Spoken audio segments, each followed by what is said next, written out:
हरे कृष्णा. भगवंतांनी आयुष्यामध्ये प्रत्येक गोष्टीच्या दोन दोन बाजू घडवलेल्या आहेत. जसं सुख आलं की माणसाला दुःखही येतच, यश आलं की अपयश येतच. माणूस या सगळ्या गोष्टींचा स्वीकार करताना कुठेतरी पॉझिटिव्ह ठिकाणी डायजेशन पॉवर खूप असते, पण नॉट सो पॉझिटिव्ह ठिकाणी माणूस नाही एवढं ऍक्सेप्ट करत. फॉर एक्झाम्पल, जर आपल्याला यश खूप भरभरून मिळालं, कौतुक खूप भरभरून मिळालं, तर आपण म्हणतो कौतुक मिळालंय, मी इतकं छान वागले, मी इतकं छान सगळं केलं, वाव, माझ्यासारखं कोणीच नाही. पण त्याच व्यक्तीला जेव्हा क्रिटिसिझम मिळतं, कोणीतरी त्याची निंदा करतं, तेव्हा त्याला ते पचवणं खूप जड जातं. कारण त्या निंदेची ओनरशिप घ्यायला, करतेपण घ्यायला ती व्यक्ती तयारच होत नाही. पण ज्याला खरंच सक्सेसफुल व्हायचं आहे, यशस्वी व्हायचं आहे, त्याला निंदा आणि कौतुक एकाच लेवलला ठेवणं खूप महत्वाचं आहे. पण ते कसं, हे भगवंतांनीच आपल्या भगवद्गीतेच्या 12व्या अध्यायातल्या 6व्या आणि 7व्या श्लोकामध्ये सांगितलेला आहे. तो श्लोक असा आहे, ये तु सर्वाणि कर्माणि मयि संन्यस्य मत्पराः अनन्येनैव योगेन मां ध्यायन्त उपासते तेषामहं समुद्धर्ता मृत्यु संसार सागरात भवामी न चिरात पार्थ मय्यावेशित चेतसा. भगवद्गीतेतला अर्थ वाचूया. भगवंत म्हणत आहेत, परंतु जे माझे पूजन करतात, जे आपली सर्व कर्मे मला अर्पण करतात आणि अनन्य भावाने भक्ती करीत माझी उपासना करतात, माझ्या ठाई मन स्थिर करून भक्तीमध्ये संलग्न होतात व माझेच ध्यान करीत असतात, त्यांचा हे पार्था, हे अर्जुना, मी जन्म मृत्यूरूपी संसारातून त्वरित उद्धार करतो. आता हा झाला भगवद्गीतेतला अर्थ. आपल्या डे टू डे लाईफचा अर्थ काय, की जो ज्याची सगळी कर्मे मला अर्पण करतो. आता एखादी छान गोष्ट आपण केली आणि आपण म्हणालो श्रीकृष्णार्पणमस्तु, म्हणजे काय, भगवंता हे तुझ्याच कृपेमुळे आहे म्हणून मी करू शकतोय, आणि आपण ते कर्म भगवंतांना अर्पण केलं मनापासून, की तुझ्यामुळे होतं याची मनापासून जाणीव आहे म्हणून मी हे तुला अर्पण करतेय.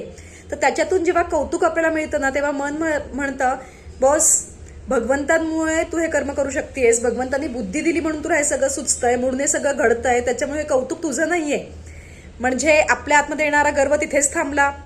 ठीक आहे, की माझं कौतुक नाहीये, भगवंतांचं आहे, त्यांनी बुद्धी दिली आहे, त्यांनी सगळं व्यवस्थित जागच्या जागी ठेवलंय, सगळी शाश्वती मला दिली म्हणून हे सगळं घडतंय. क्लिअर. आणि जर त्या कर्मामधून आपल्याला निंदा मिळाली, क्रिटिसिझम मिळालं, काहीतरी असं घडलं की जे आपल्या आवडीचं नाहीये, तेव्हा आपण त्याच्यामुळे डाऊन फील करत नाही. कारण मन म्हणतं, भगवंता, हे करण्याची बुद्धी तूच मला दिली होती, कारण माझं प्रत्येक कर्म हे तुझ्यामुळे आहे याची मला जाणीव आहे, त्याच्यामुळे याच्यातून मिळणारी निंदा, याच्यातून मिळणारं कौतुक, क्रिटिसिझम सगळं तुला अर्पण, कारण याचं ओनरशिप, याचं कर्तेपण हे माझ्याकडे नाहीये. सो जो भक्त, जो जीव त्याची प्रत्येक कर्म भगवंतांना अर्पण करतो, तो या कौतुकातून, या निंदेतून पूर्णपणे दूर राहतो. आणि अशा व्यक्तीचा पूर्ण फोकस हा त्याच्या प्रोसेसवर असतो आणि त्याला एक्सपेक्टेड आउटपुट मल्टीफोल्डमध्ये मिळतं, कारण तो ती प्रोसेस एन्जॉय करत असतो. त्याच्यातून येणाऱ्या रिझल्टला तो अटॅच कधीच नसतो, कारण त्याला ही जाण असते, कारण हे माझं प्रत्येक कर्म, प्रत्येक कर्तव्य जे मी पार पडू शकत आहे ते भगवंतांच्या कृपेमुळे आहे. आणि म्हणून प्रत्येक क्षणाला, प्रत्येक गोष्टीनंतर, प्रत्येक विचारानंतर तो म्हणत असतो, श्रीकृष्णार्पणमस्तु. कृष्णार्पणमस्तु म्हणणं खूप महत्वाचं आहे, कारण हे कृष्णार्पणमस्तु आपल्या मनाला स्टेबल ठेवतं.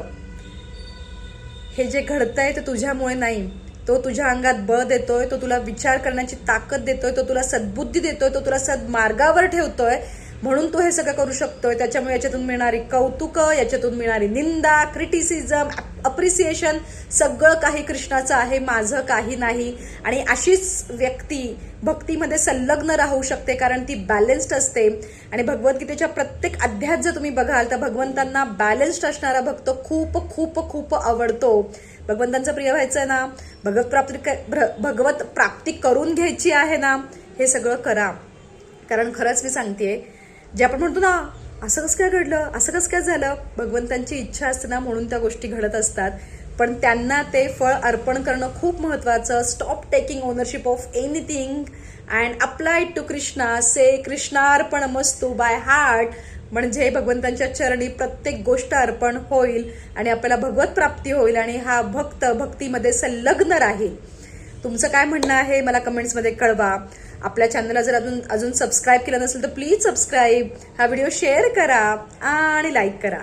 हरी हरी बोल.